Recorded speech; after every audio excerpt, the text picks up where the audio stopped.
প্রিয় শিক্ষার্থীবৃন্দ, আসসালামু আলাইকুম। আজি সিরাজুল হক স্কুলের সহকারী শিক্ষক আমি মোহাম্মদ আনোয়ার হোসেন রানা। আজকে আমি তোমাদের নবম দশম শ্রেণীর ব্যবসা শিক্ষা ফিনান্স ও ব্যাংকিং বিষয়ে তৃতীয় অধ্যায়ের অর্থ সময় মূল্য চ্যাপ্টারটা আজকে তোমাদের আমি দেখাবো। অর্থ সময় মূল্য চ্যাপ্টারের কিছু অঙ্ক আছে, যে অঙ্ক থেকে সূত্রগুলো থেকে অঙ্কগুলো করতে হয়। আমি তোমাদের পাঁচটা সূত্র লিখে দিচ্ছি। পিবি সমান সমান FB by 1 plus I by M. PB দুইটা সূত্র, এফবি দুইটা সূত্র, ইএআর একটা সূত্র। এখানে এই সূত্রটা আমি ইংরেজিতে লিখেছি, এটা বাংলা সূত্র হয়। এখানে কোনটার মান কি এখানে আমি লিখে দিচ্ছি। যেমন পিবি দিয়া প্রেজেন্ট ভ্যালু, প্রেজেন্ট মানে বর্তমান মূল্য। এফবি মানে ফিউচার ভ্যালু, ফিউচার ভ্যালু মানে ভবিষ্যৎ মূল্য। আই মানে ইন্টারেস্ট, ইন্টারেস্ট মানে সুদের হার।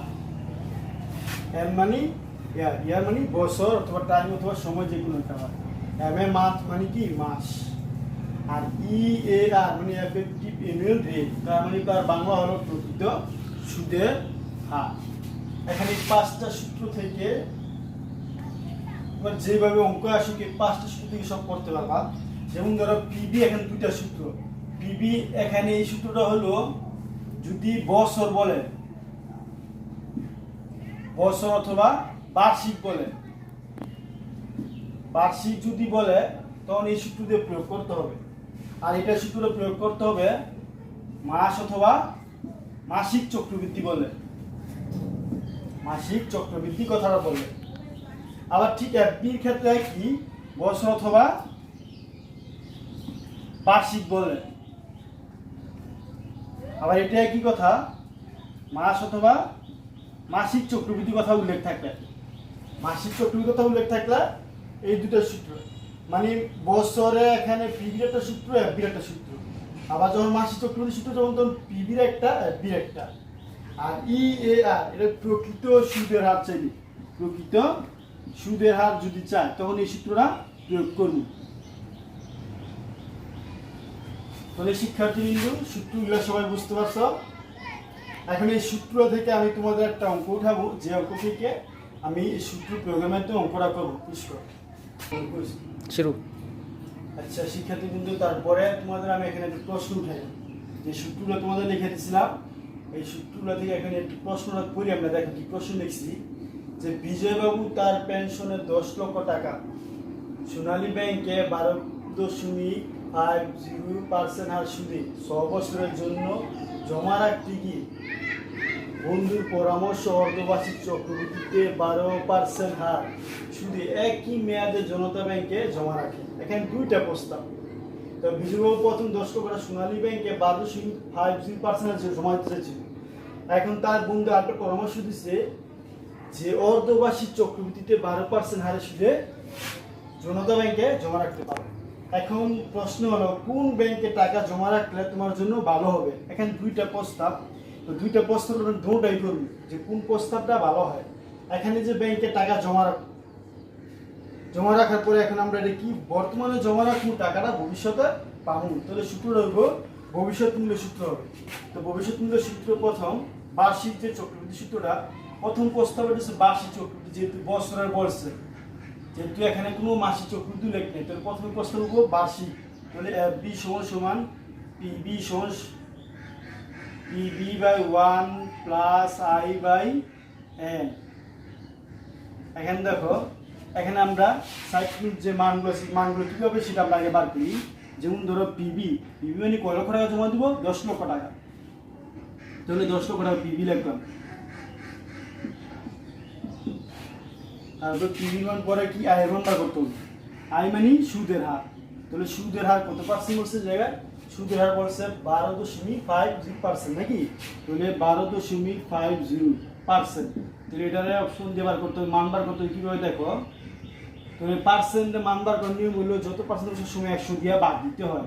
100 দিয়ে ভাগ দিলে এটারে ভাগ দিলে মান বের হয় 0.125। তাহলে এখন তারপরে এন মানে কি বছর, কত বছর এখানে উল্লেখ আছে, এই জায়গায় উল্লেখ আছে 6 বছরের, তাহলে এটার মান 6 দিলাম। এখন প্রশ্ন মান কি আছে, ফিউচার মানে কি এফ বি মান বের করতে হবে, তাহলে এফ বি মান বের করবো। এখন দেখো তাহলে মান দেখুন বসাই, তাহলে পিবির মান 10 লক্ষ টাকা, তাহলে পিবির মান 10 লক্ষ টাকা বসাইলাম। তার 1 প্লাস আয়ের মানে সুদের হার, সুদের হার কত পারছে 0.125, 0.125 এর মানে বছর, কত বছর 6 বছর। এখন দেখো এটা সমাধান কিভাবে করি, এটা উঠাইলা, পরে এটা প্রথম যোগ করব, যোগ করলে মান আসে 1.125 6 উপর পাওয়ার 6 দিলাম, তাহলে এটাই লিখলাম। এখন এটার মান পাওয়ার কিভাবে বার করে, তোমাদের যদি সাইন্টিফিক ক্যালকুলেটর থাকে তাহলে এই মানটা 1.125 সাইন্টিফিক ক্যালকুলেটর এরকম একটা চিহ্ন আছে, এই চিহ্ন দিয়া তারপরে কত বছর 6 দিয়া সমান সমান টিপ দিবে, মানটা আসবে, মানটা হচ্ছে গিয়া তোমার এটার মান সরাসরি আসে গিয়া 2.0273। এটা সাইন্টিফিক মান দিয়া, যদি সাইন্টিফিক না থাকে তাহলে এই মানটা তোমাকে 6 বার গুণ করতে হবে, 6 বার গুণ করলে এই মানটা বের হয়। আর যদি সাইন্টিফিক ক্যালকুলেটর থাকে তাহলে 1.125 এরকম একটা সাইন্টিফিক চিহ্ন আছে, চিহ্নটা দিয়ে তারপর 6 দিয়ে সমান সমান মানটা বের হয়ে আসবে। তাহলে এই মানটা বসাই দিলাম 2.0273। এখন এটাকে এটা গুণ দিলে, এটার সাথে এটা গুণ দিলে আসে 20,27,300, এই টাকাটা পাইলাম। এটা হলো প্রথম প্রস্তাবের টাকা পাইলাম। এখন এই প্রথম প্রস্তাবের টাকার সাথে এখন দ্বিতীয় প্রস্তাব, প্রথম প্রস্তাবের টাকা পাইলাম 20,27,300 টাকা। এখন এই দ্বিতীয় প্রস্তাব দেখো, দ্বিতীয় প্রস্তাব বলছে যে বন্ধু অর্ধবার্ষিক চক্রবৃদ্ধি 12% হার সুদে একই মেয়াদে জমা রাখতে জনতা ব্যাংকে জমা রাখছে। এখন দেখো দ্বিতীয় প্রস্তাব আমরা করবো, দ্বিতীয় প্রস্তাব অঙ্কটা কিভাবে মান আসে দেখো, তাহলে প্রথম প্রস্তাব সূত্র অঙ্ক মান করলাম বার্ষিক চক্রবৃদ্ধি, দ্বিতীয় প্রস্তাব হচ্ছে অর্ধবার্ষিক চক্রবৃদ্ধি। আমরা কিন্তু মাসিক চক্রবৃদ্ধি সূত্র লিখেছিলাম, ফিউচার মাসিক চক্রবৃদ্ধি সূত্র হলো পিবি সমান 1 plus I by M N into N.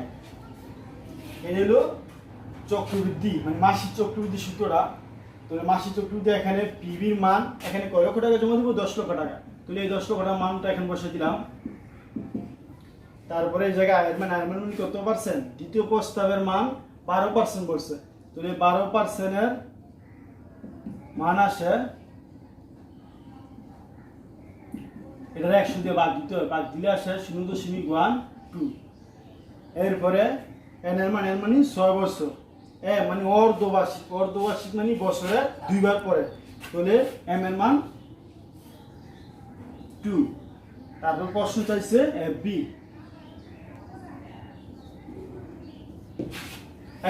এখন মান বসাই দেবো, এখন মান বসাই দিলে দেখো প্রথমে পিবির মান, পিবি মান আছে কত 10 লক্ষ টাকা, 1 প্লাস সুদের হার আছে গিয়া 12% মান বাড়ছে 0.12, আর এম মানে বার কতবার 2 বার 2 দিলাম। এরপরে এন এর মান হচ্ছে 6 ইন্টু এম এর মান 2। আচ্ছা এখন দেখো সমাধান কিভাবে করি,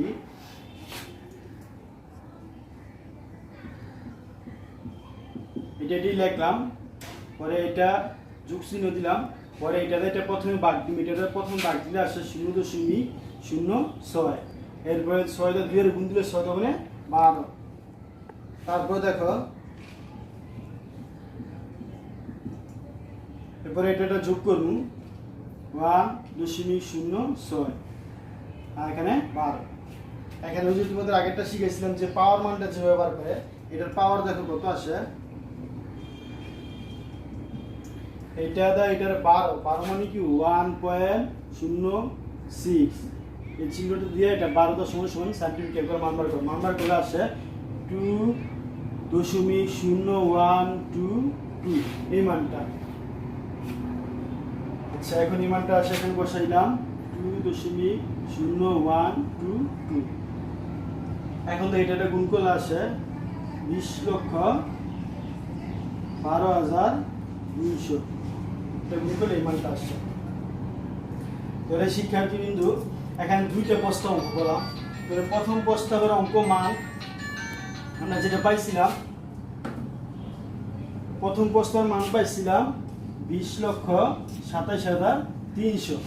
এটা হলো তোমার সোনালী ব্যাংকে যে টাকা 10 লক্ষ টাকা জমা রাখলে 6 বছরের পরে 20,27,300 টাকা পাওয়া যাবে। আর দ্বিতীয় প্রস্তাবের যে বন্ধুর পরামর্শে যে দ্বিতীয় প্রস্তাব ছিল সেটা জনতা ব্যাংকে যদি 6 বছর পর টাকা পায় সেটা হলো 20,12,200 টাকা। তাহলে শিক্ষার্থী দেখো তাহলে 10 লক্ষ টাকা জমা দিয়া এখন কোন টাকাটা দিলে ভালো হবে, যেহেতু এখানে 20,27,300 আর 20,12,200। তাহলে যেহেতু এখন টাকাটা বেশি তাহলে এখানে এখানে তোমাদের সোনালী ব্যাংকে টাকা জমা রাখলে তোমার জন্য ভালো হবে। শিক্ষার্থী আসসালামু আলাইকুম, আজকে দেখে দেবো।